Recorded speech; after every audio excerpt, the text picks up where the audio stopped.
So far, we have looked at language variation on a single word basis. Now we'll look into how we can vary the language on a sentence level. But before we do that, I'd like to say a few things about what clauses and sentences are. A clause is a sentence part, while a sentence presents a complete thought or idea. Normally, we see how sentences are presented by the way they are separated by a full stop or punctuation mark. An independent clause can form a simple sentence. And if we have several independent clauses, they can be joined to form compound sentences. There is, however, something called a dependent clause. These clauses are dependent on other clauses to form complete sentences. But if we combine them with one or more independent clauses, we can form complex sentences.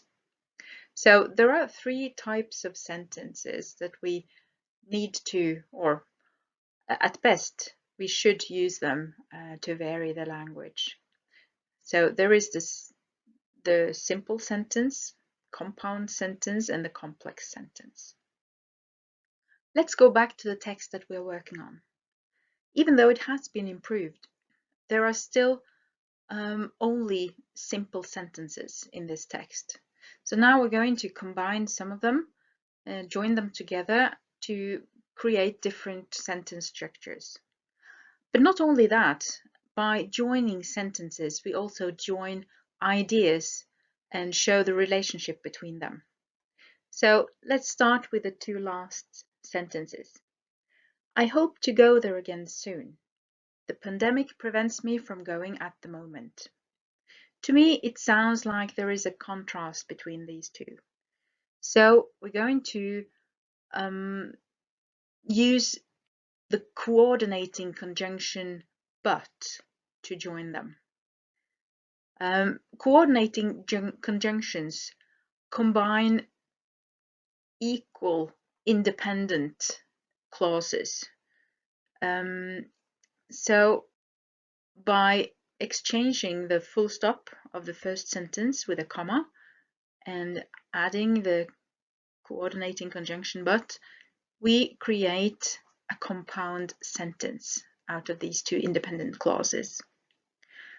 Let's also look at two other sentences. It is a country I never get tired of visiting. The nation has so many sights I want to see. Here, the second sentence adds more information to the first, gives reason why I never get tired of visiting this country.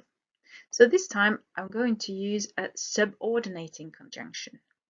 I have mentioned a few of those here, but there are a lot more. This time I'd like to use the subordinating conjunction because to show the relationship between these two sentences. Now, when you use subordinating conjunctions, you create dependent clauses. Dependent clauses are not equal to independent clauses because they cannot stand there on their own. I've tried to illustrate this with this figure where the dependent clause is placed below the independent clause. Sub means under. Together they form a complex sentence. So now we have different types of sentences in this text.